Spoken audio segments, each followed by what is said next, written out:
The day the Navari arrived started like any other. Blue skies stretched over New York, rain fell in Seattle, and the summer sun beat down on the plains of Texas. No one knew that by sunset, humanity would be fighting for its very survival. Alan Walsh sat at his desk in the North American Defense Command Center, sipping lukewarm coffee as he reviewed routine satellite data. At 45, the commander had spent over 20 years watching for threats that never came. His salt and pepper hair and the deep lines around his eyes showed the toll of constant vigilance. "Sir, you need to see this." Lieutenant Ben Rogers pointed at his screen where dozens of unknown objects had appeared near the moon's orbit. "Asteroid cluster?" Walsh asked, leaning forward. "No, sir. They're slowing down, changing direction." Walsh's coffee cup slipped from his fingers, splashing across the floor. "Get me the president. Now." Within hours, massive obsidian ships hung over major cities across the globe. They were shaped like giant arrowheads, their black surfaces absorbing light rather than reflecting it. In Washington, D.C., London, Beijing, Moscow, and 30 other locations, the alien vessels hovered silently, casting mile-wide shadows below. World leaders scrambled to organize a response. The United Nations called. An emergency session and a diplomatic meeting was arranged in Geneva. Representatives from every major nation gathered, along with scientists, linguists, and military advisors. Dr. Lisa Murphy watched the Geneva meeting through a secure video link from her underground lab in Colorado. As head of the classified Prometheus project at DARPA, she had spent years preparing for extraterrestrial contact. But not like this. Not with ships positioned like weapons aimed at Earth's heart. "They're making a show of force," she told her team of scientists and engineers. "This isn't a friendly visit." On screen, the alien representatives finally emerged from their shuttle. The Navari stood nearly 7 feet tall with gray-blue skin that seemed to shimmer under the lights. Their forearms ended in 3-fingered hands, and their elongated heads housed large, pupil-less eyes. They wore no spacesuits or breathing apparatus, suggesting they had prepared their bodies for Earth's atmosphere. The lead alien stepped forward. Its mouth didn't move, but words filled the room, transmitted directly into the minds of everyone present. "Your world belongs to the Navari Dominion. It was seeded by our ancestors 10,000 years ago as a resource world. You are an infestation. You will surrender or be removed." Before anyone could respond, the aliens raised their upper arms. Light flashed from devices attached to their wrists. The human representatives fell to the ground, their bodies convulsing as blood poured from their eyes and ears. Dr. Murphy watched in horror as the transmission cut off. Alarms blared throughout her facility. "They just executed everyone," she whispered. Then louder. "Get me the emergency council. Activate the Prometheus protocols." Across the globe, the Navari ships opened fire. Energy beams sliced through skyscrapers like knives through paper. Chicago's skyline crumbled in minutes. Half of Sydney burned. Tokyo's defensive missiles exploded harmlessly against invisible shields surrounding the alien vessels. Inside the Cheyenne Mountain complex, President Catherine Rivera met with the remaining military leadership. Her face was ashen, but her voice remained steady. "What are our options?" General Howard Phillips shook his head. "Conventional weapons are ineffective. We've tried nuclear strikes in uninhabited areas where their smaller crafts were landing. The explosions don't even reach them. They have some kind of field technology that diverts the blast." President Rivera turned to the screen where Dr. Murphy waited. "Lisa, please tell me the Prometheus project has something we can use." Dr. Murphy nodded slowly. "We have options, Madam President. But you need to understand what you're authorizing. The Extinction protocols were developed as absolute last resorts. They're not just weapons. Once deployed, some of them can't be stopped." "Do we have any choice?" Rivera asked. "No," Murphy answered truthfully. "But I need time, my team needs, to adapt our prototypes based on what we're learning about their technology." "How much time?" 3 weeks. Maybe less if we get better data." President Rivera looked around the room at the grim faces of her advisors. "I'm not sure we have 3 weeks." As if to emphasize her point, The mountain shook as something massive struck the surface above them. Captain William Harris piloted his experimental stealth aircraft through the burning ruins of what had once been Denver. The USS Nighthawk represented the pinnacle of human aviation technology, with radar-absorbing materials and an advanced propulsion system that left no heat signature. Harris had one mission: get close enough to a Navari command ship to gather intelligence. 6 previous attempts by other pilots had failed. Their aircraft detected and vaporized before they could collect any useful data. Approaching target, he reported over the secure channel. No indication they've spotted me. The massive alien vessel loomed ahead, hovering above the devastated city center. Harris activated the specialized sensors developed by Dr. Murphy's team. The readings began flowing back to the Prometheus project servers. I'm picking up energy fluctuations in their shield perimeter, he reported. There's a pattern to it. Can you get closer? Dr. Murphy's voice came through his headset. We need more detailed scans of their propulsion system. Harris maneuvered the Nighthawk under the massive ship, using the ruins of buildings as additional cover. Sending you the data now. Suddenly alarms blared in his cockpit. They've spotted me, he said, yanking the controls hard to the right, as an energy beam cut through the air where he had been moments before. Get out of there, Captain, Murphy ordered. Not yet. I'm seeing something interesting. Their weapons draw power from the same source as their shields. When they fire, another beam sliced toward him. Harris rolled the aircraft and dove between 2 damaged buildings. The beam struck one of the structures, sending concrete and steel raining down. Their shields weaken when they fire, he shouted over the noise. It's brief, just a second or two, but it's there. That could be the advantage we need, Murphy replied. Now get out of there, Captain, that's an order. Harris pushed the Nighthawk to its limits, zigzagging between buildings as multiple energy beams sought to end his mission.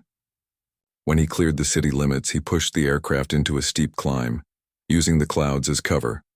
3 Navari fighter craft followed, their sleek, dart-like forms moving with impossible speed. Harris led them on a chase into the mountains, using his knowledge of the terrain to stay just ahead of their weapons. They don't like sharp turns, he reported, as he banked hard around a mountainside. One of the pursuing craft couldn't adjust in time and crashed into the rocks in a brilliant explosion. Harris smiled grimly. They can be killed. He eventually lost the remaining pursuers and made his way to a hidden landing strip in the Rocky Mountains. The data he collected would be crucial for Dr. Murphy's team. For the first time since the invasion began, humanity had identified a potential weakness in the Navari defenses. In her underground lab, Dr. Murphy reviewed the information from Captain Harris's mission. She hadn't slept in 3 days, and the weight of humanity's survival rested squarely on her shoulders. They think we're defenseless, she told her team as they gathered around the main display showing the alien technology schematics. They've made a critical error. They don't understand what humans do when backed into a corner. She pulled up the classified files marked Extinction Protocol Alpha. Let's get to work. We have less than 3 weeks to save our species. 3 weeks into the invasion, half of Earth's major cities lay in ruins. The Navari showed no mercy, methodically destroying human military bases, power plants, and infrastructure. Their smaller ships now landed in conquered territories, setting up strange metal structures that bored deep into the ground. They were harvesting something from the Earth's crust. In the hidden underground facility beneath the Rocky Mountains, Dr. Lisa Murphy hadn't seen daylight since the invasion began. Her lab coat was stained with coffee, and dark circles shadowed her eyes. But there was a fierce energy in her movements as she presented her findings to President Rivera and the Emergency Council. The Navari ships create a quantum field that diverts energy around them, she explained, pointing to the simulation on the large screen. That's why our weapons can't touch them. But thanks to Captain Harris's data, we now know the field weakens briefly when they fire their main weapons. General Phillips leaned forward. Can we use that to our advantage? Yes, Murphy nodded. But we need perfect timing and a weapon powerful enough to penetrate their hull during that split-second window. President Rivera clasped her hands tightly. Do we have such a weapon? Dr. Murphy took a deep breath. That's why I've called this meeting. It's time to implement the extinction protocols. The room fell silent. Even among this group of high-ranking officials, few knew the details of these classified weapon systems. They were developed for scenarios where human extinction was imminent, weapons too dangerous to ever use under normal circumstances. The Prometheus project has been preparing for this worst-case scenario for decades, Murphy continued. I'm proposing we start with Protocol Alpha, self-replicating nanites, designed to infiltrate and disrupt alien technology. She pulled up diagrams showing microscopic machines that could adapt and reproduce using materials from their environment. Once deployed, these nanites will target Navari systems, learn from them, and evolve to counter any defenses the aliens develop. They're programmed to seek out and infiltrate their technology. General Phillips frowned. What's to stop these things from attacking our own tech? Each nanite contains human DNA markers in its programming. They're designed to recognize human technology as friendly, Murphy explained. But I won't lie to you. This is still incredibly risky. Once released, we can't call them back. President. Rivera stood up slowly. Her normally immaculate suit was wrinkled and her hair was pulled back in a simple ponytail. The strain of leading during humanity's darkest hour showed on her face. We're out of options, she said quietly. How soon? Can you deploy Protocol Alpha? The first batch is ready now, Murphy replied. We need a strike team to deliver them to an active Navari landing site. Major Frank Daniels stepped into the room. At 35, he was one of the most decorated Special Forces operators in the military. His muscular frame filled the doorway, and a recent scar ran along his jawline from a close encounter with Navari fighters. My team is ready, Madam President, he said. We've been training for the delivery mission while Dr. Murphy finished the nanites. President Rivera looked from Daniels to Murphy, then to the rest of the council. Do we all understand what we're authorizing here? These protocols weren't designed with restraint in mind. They were created for a situation exactly like this one, when humanity has nothing left to lose. One by one, the council members nodded grimly. Then let's proceed, Rivera said. You have full authorization to deploy Protocol Alpha. God help us all. 2 days later, Major Daniels and his team of 5 Special Forces soldiers crouched in the rubble near what had once been downtown Chicago. The city was unrecognizable now. The Navari had established a major landing zone here, with dozens of deer, their smaller craft moving between the ground and the massive command ship hovering above. Target in sight, Daniels whispered into his communications device. The team wore experimental stealth suits developed by the Prometheus project, another technology that had been waiting for a moment of true desperation. Through his enhanced binoculars, Daniels could see alien workers moving around a central structure that pulsed with blue energy. Intelligence suggested this was a command node that coordinated Navari activities in the region. Remember, Dr. Murphy's voice came through their earpieces from the safety of the mountain base. The delivery system needs to get within 100 meters of their technology. Once activated, the nanites will do the rest. Sergeant Luis Garcia checked the cylindrical device in his backpack. It looked innocent enough, like a fire extinguisher, but it contained billions of the microscopic machines that might save humanity. What if they detect us before we can release the nanites? He asked. Then the secondary team will make their attempt, Daniels replied grimly. And if they fail, there's a third team. We keep trying until we succeed or run out of nanites. The team moved slowly through the ruins, using fallen buildings and burned-out vehicles as cover. The alien patrols moved in predictable patterns, suggesting they didn't expect any human resistance in an area they considered secured. When they reached the half-mile mark from the target, a Navari fighter craft passed overhead. The team froze, their stealth suits blending into the surrounding debris. The craft circled once, its sensors sweeping the area, then moved on. That was too close, whispered Corporal Zoe Baker, the team's tech specialist. Their scanners are getting better at detecting our suits. Then we move faster, Daniels ordered. We may not get another chance at this. They covered the next quarter mile in 10 minutes, moving from shadow to shadow. As they got closer to the command node, the Navari presence intensified. Strange four-legged machines patrolled the perimeter, their heads swiveling constantly. Those are new, Garcia muttered. Dr. Murphy, Are you seeing this? Daniels asked quietly. Yes, came the reply. Those appear to be automated security drones. Avoid them if possible. We don't know their capabilities. The team skirted around the patrol route, but time was running out. Dawn would break in less than an hour, and their mission would be much harder in daylight. When they reached the final approach, a patrol of 4 Navari soldiers blocked their path.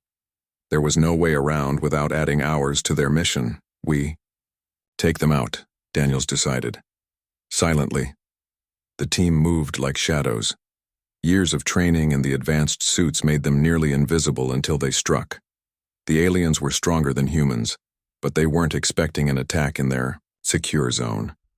4 quick, brutal engagements and the path was clear. 300 meters to target, Daniels reported. They were making good progress when an alarm suddenly blared throughout the compound. Red lights flashed on the alien structures. They've found the bodies, Baker said. Run, Daniels ordered. Forget stealth, get to the target zone. The team sprinted across open ground as energy weapons began firing from multiple directions. Garcia was hit first, the beam catching him in the leg. He stumbled but kept moving, the nanite container clutched to his chest. Baker provided covering fire with a special electromagnetic pulse rifle, one of the few human weapons that could temporarily disrupt Navari shields. They were 200 meters from the target when Daniels made a decision. Garcia, give me the package, he ordered. The rest of you, fall back and provide distraction. Sir, Garcia began to protest. That's an order. I'm the fastest runner we have left. Garcia handed over the cylinder. Daniel secured it to his back and took a deep breath. If I don't make it, tell Dr. Murphy to activate Protocol Beta, he said. Then he ran. The world narrowed to a tunnel as Daniel sprinted toward the command node. Energy beams sliced the air around him. His team created chaos behind him, drawing some of the fire away. 150 meters.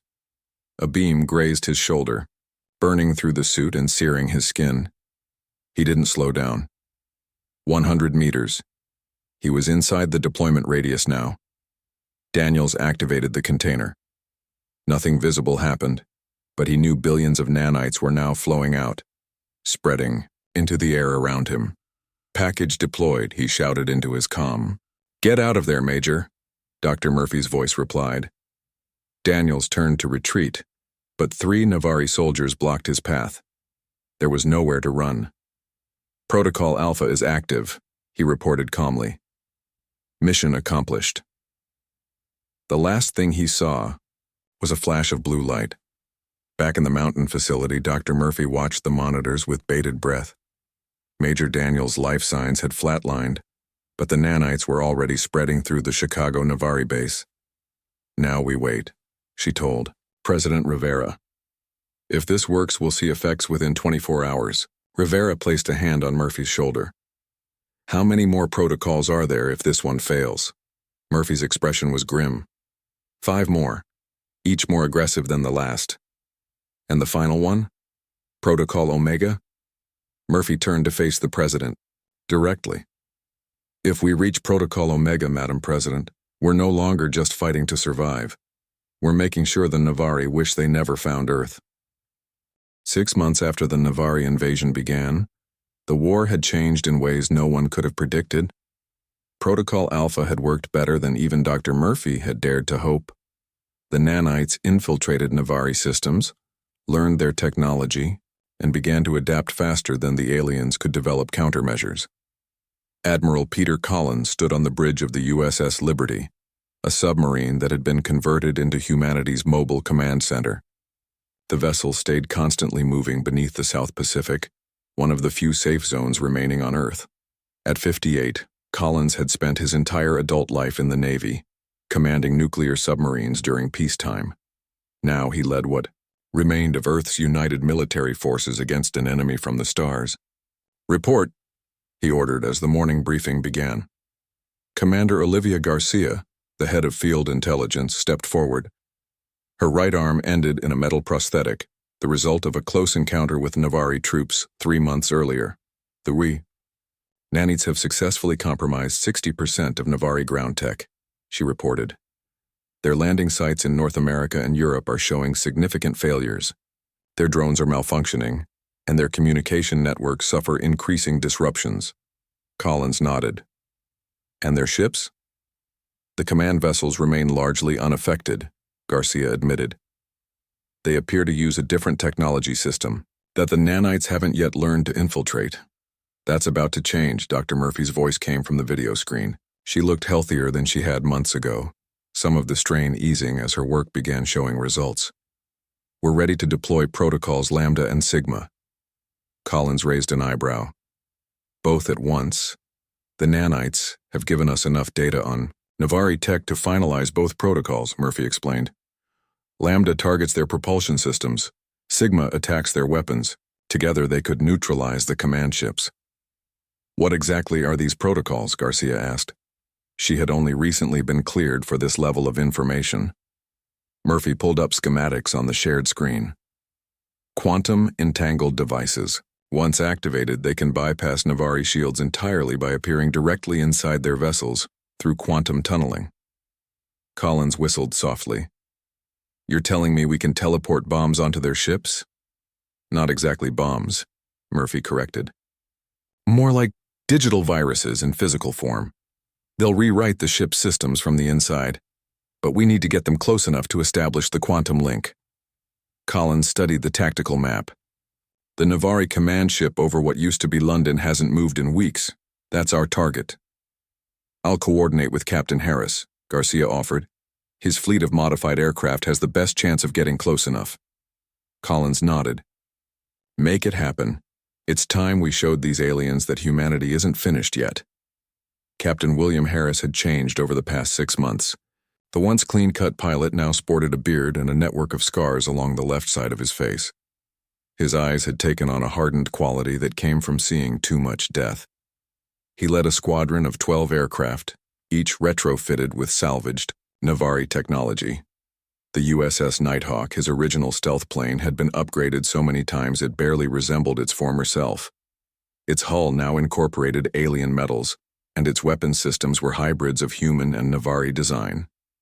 Harris briefed his pilots in an underground hangar beneath the Scottish Highlands. The facility had once been a Cold War relic, now repurposed as one of humanity's few remaining air bases. Our mission is simple but critical, he told the men and women seated before him. We deliver these devices within range of the London command ship, establish quantum lock, and get out before they realize what's happening. He held up a small silver sphere about the size of a baseball, Protocol Lambda. Its twin, Protocol Sigma, sat on the table beside it. These don't look like much, Harris continued, but Dr. Murphy assures me they're game changers. Questions? Lieutenant Jack Ramirez raised his hand. What's our survival probability? Harris didn't sugarcoat it. Below 50%. But if we succeed, we turn this war around. No one else asked questions. They all understood the stakes. 4 hours later, the squadron approached the outskirts of London. The city that had once symbolized human resilience through centuries of history was now a blackened wasteland. Above it, the massive Navari command ship hovered like a giant obsidian arrowhead nearly 2 miles long. Radio silence from here on, Harris ordered as they flew low over the ruined countryside. Stealth systems at maximum. Their aircraft used technology derived from studying the Navari fighters Captain Harris had downed in the early days of the war. They weren't invisible to alien sensors, but they created enough confusion to buy precious time. As they closed in on London, Navari patrol ships began to take notice. Energy beams sliced through the sky, forcing the human squadron to split up and take evasive action. They've spotted us, Ramirez called over the secure channel. Coming in hot from the east. Harris checked his instruments. Stay on mission. We need to get within 2 miles of the command ship. 3 Navari fighters dove toward them. Harris barrel-rolled the Nighthawk, bringing its hybrid weapons to bear. The pulse cannon, built using principles learned from captured alien tech, fired a blast that caught one enemy craft mid-turn. Unlike early human weapons, this one punched straight through the Navari shields, destroying the fighter completely. Their shields aren't calibrated for their own weapons used against them, Harris realized. All units, switch to pulse cannons. The battle intensified as more Navari ships joined the fight. 2 human aircraft went down in flames, but the squadron pressed forward, downing several enemy fighters in return. "We're almost in range," Harris announced, as they closed on the command ship. 3 miles in closing. The massive vessel began to power up its main weapons. The atmosphere around it distorted as energy built up. "They're going to fire the city killer," Ramirez warned. Harris checked his instruments. "We're still out of quantum lock range. We need to get closer." A desperate plan formed in his mind. "Ramirez, take Protocol Sigma. I'll take Lambda. The rest of you create as much chaos as possible to keep their attention divided." The squadron split into 3 groups. Harris pushed the Nighthawk to its limits, diving directly toward the command ship as it prepared to fire. "Sir, that's suicide," his co-pilot protested. "Maybe," Harris agreed. "But when they fire their main weapon, their shields weaken. That's our window." As if on cue, the enormous energy beam erupted from the Navari vessel, aimed at the human squadron. Harris banked hard, avoiding the direct blast but flying through the distortion field created by the weapon. "Now!" he shouted, activating Protocol Lambda. The silver sphere glowed bright blue, establishing quantum lock with the command ship systems. Across the battlefield, Ramirez did the same with Protocol Sigma. For a moment, nothing seemed to happen. Then the impossible occurred. The Navari command ship's lights flickered. Its energy beam sputtered and died. The massive vessel shuddered in the air. "It's working," Harris breathed. "All units, retreat to safe distance." They didn't get far before the real effects began. The command ship's propulsion systems failed catastrophically. It didn't explode. Instead, it began a slow, inexorable descent toward the ruined city below. Through the Nighthawk's sensors, Harris could detect thousands of smaller energy disruptions within the vessel. Protocol Lambda was attacking its propulsion while Protocol Sigma disabled its weapons and internal systems. "Admiral Collins, Captain Harris reporting," he said over the long-range channel. "Protocols Lambda and Sigma successfully deployed. London command ship is going down. I repeat, the command ship is going down." The cheer that erupted over the communication channel was like nothing Harris had heard since before the invasion. Back. In the submarine command center, Admiral Collins watched the live satellite feed of the Navari command ship crashing into the Thames River. The vessel wasn't destroyed, but it was crippled and grounded. "This changes everything," he told his officers. "For the first time, we have proof that we can defeat their largest ships." Dr. Murphy's face on the video screen showed cautious optimism. "The nanites from Protocol Alpha will now be able to access the command ship systems directly. They'll learn even more advanced Navari technology." "How soon can we deploy Lambda and Sigma against the other command ships?" Collins asked. "We need 2 weeks to build more units," Murphy replied. "But there's something else." She hesitated before continuing. "The bioweapon is ready." The room fell silent. The bioweapon, officially designated Protocol Delta, was specifically engineered to target Navari physiology. It was another line humanity had to decide whether to cross. "The Navari are retreating from several cities," Commander Garcia reported. "They're consolidating their forces. This is our chance to push them back further." Collins studied the global tactical map. Small pockets of blue, representing human-controlled areas, were beginning to expand. "We're turning the tide," he said quietly. "For the first time since this war began, we're winning." He looked at Dr. Murphy's image on the screen. "Prepare Protocol Delta for deployment. We can't give them time to adapt to our current attacks." Murphy nodded solemnly. "Yes, Admiral, and I've begun preliminary work on Protocol Omega, just in case." "Let's hope it doesn't come to that," Collins replied. 1 year after the Navari invasion began, Earth looked vastly different. Cities lay in ruins, but among the rubble, humanity had begun to reclaim their world. The deployment of Protocol Delta, the engineered bioweapon, had devastated Navari. Ground forces. The aliens' strange exoskeletons dissolved from within, leaving them vulnerable to even simple human weapons. In orbit, the massive Navari ships were retreating, their once perfect formation now scattered as they struggled to maintain. Systems compromised by protocols Lambda and Sigma. For the first time since the war began, humans could look up at the night sky and see more stars than alien vessels. President Catherine Rivera stood at the window of the new White House, a fortified underground complex beneath the ruins of Washington, D.C. At 62, she had aged, a decade in the past year. Her once dark hair was now streaked with gray and deep lines marked her face. But her eyes held something that had been missing for months: hope.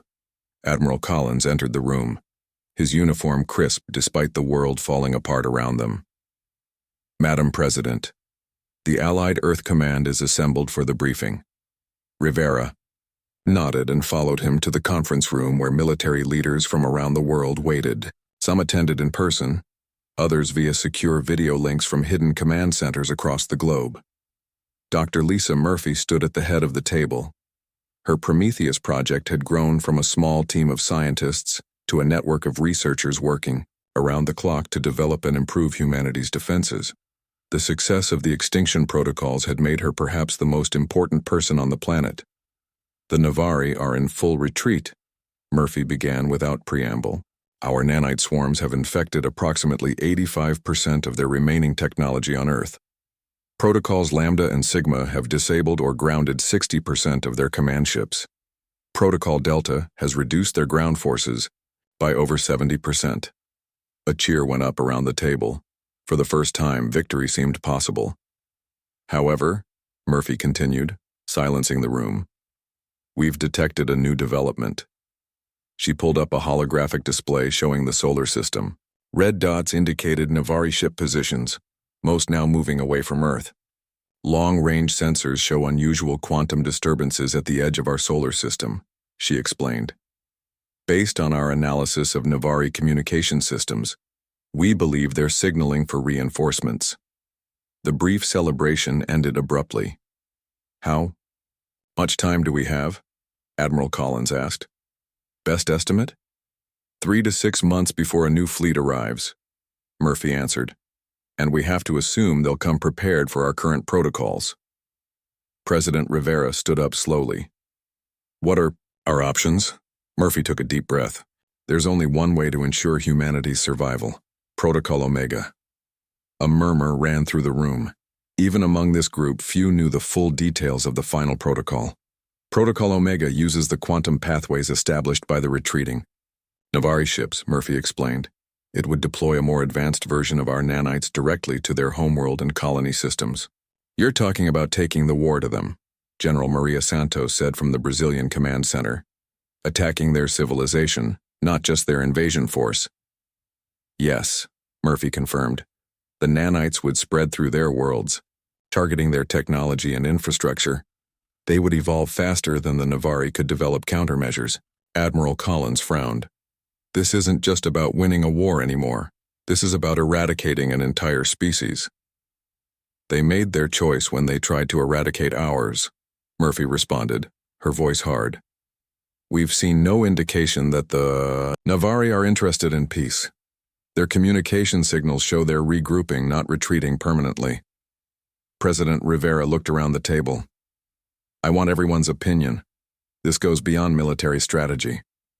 We're talking about the future of humanity, and what kind of humans we'll be if we survive. The debate lasted for hours. Some argued that humanity should focus on rebuilding defenses, preparing for the next wave. Others insisted that the only path to survival was ensuring the Navari could never threaten Earth again. As evening fell, Rivera called for a vote. This decision will define our species for generations to come, she said solemnly. I want each of you to vote your conscience, not just your military assessment. The vote was close, but in the end, with the knowledge that Navari reinforcements were likely already on their way, the Council approved Protocol Omega. Captain William Harris stood on the bridge of the USS Nighthawk, now modified beyond recognition. After a year of war, the experimental aircraft had evolved into a space-capable vessel incorporating the best of human innovation and captured Navari technology. The mission briefing had been simple but profound. Take the quantum beacon to the edge of the solar system and activate it. The beacon would establish links with all retreating Navari ships, creating pathways for Protocol Omega to follow back to their civilization. Harris's crew was small, just 5 people, each an expert, in their field. Engineer Sam Foster monitored the hybrid engines while communications specialist Dana Wright maintained the quantum links. Security officer Greg Peters kept watch for any Navari patrols, and science officer Lena Kim managed the complex systems that would deploy Protocol Omega. As they passed the orbit of Mars, Harris addressed his crew. "You all know what this mission means. Once we activate the beacon, there's no going back. The Navari civilization will collapse from within, just as they planned for ours." He paused, looking at each of them. "If anyone has doubts, speak now. This isn't just another mission." Dana Wright, normally the most talkative of the crew, spoke quietly. "My brother died in Chicago, my parents in the Boston strike. I have no doubts." The others nodded silently. 3 days later, they reached their destination, a position past Jupiter's orbit where the quantum disturbances were strongest. Here, the Navari ships were creating some kind of faster-than-light pathway back to their home systems. "Perfect spot to hitchhike," Foster commented grimly as they positioned the Nighthawk in the shadow of one of Jupiter's smaller moons. "Beacon, ready," Kim reported. "Once activated, it will establish quantum entanglement with any Navari ship that passes through this region." Harris took a deep breath. Activate. The small silver device, similar to the protocols Lambda and Sigma but far more complex, began to pulse with blue light. On their sensors, threads of energy stretched out toward the nearby space where Navari ships were passing. "It's working," Kim reported. "Quantum pathways establishing to multiple vessels. The nanites are transmitting along the entanglement." For several hours, nothing seemed to happen. Then, one by one, the retreating Navari ships began to show power fluctuations. "Protocol Omega has successfully infiltrated their systems," Kim announced. "It's replicating and spreading through their network." "How long until it reaches their homeworld?" Harris asked. "The quantum entanglement is instantaneous," Kim explained. "The nanites are already there beginning their work, but it will take time to spread through their civilization. Weeks, maybe months." Harris nodded and opened a channel to Earth. "Admiral Collins, Captain Harris reporting. Protocol Omega successfully deployed. Quantum beacon functioning at 100% efficiency. The package is delivered." "Good work, Captain." Collins's voice came back, slightly delayed by the distance. "Return to Earth. Your mission is complete." As they turned the Nighthawk toward home, Harris stood at the viewport watching the distant stars. Somewhere out there, an alien civilization was about to experience what they had tried to inflict on humanity. "Did we do the right thing?" Wright asked quietly, coming to stand beside him. Harris didn't answer immediately. "I don't know if there is a right thing in a situation like this. They came to exterminate us. We responded in kind." "We didn't start this war," Wright said. "No," Harris agreed. "But we're ending it." 3 months later, Dr. Lisa Murphy stood, alone in her lab, watching the distant flashes through an advanced telescope. The quantum sensors detected massive energy disruptions from the direction of the Navari home systems. Protocol Omega had worked as designed, collapsing their civilization from within.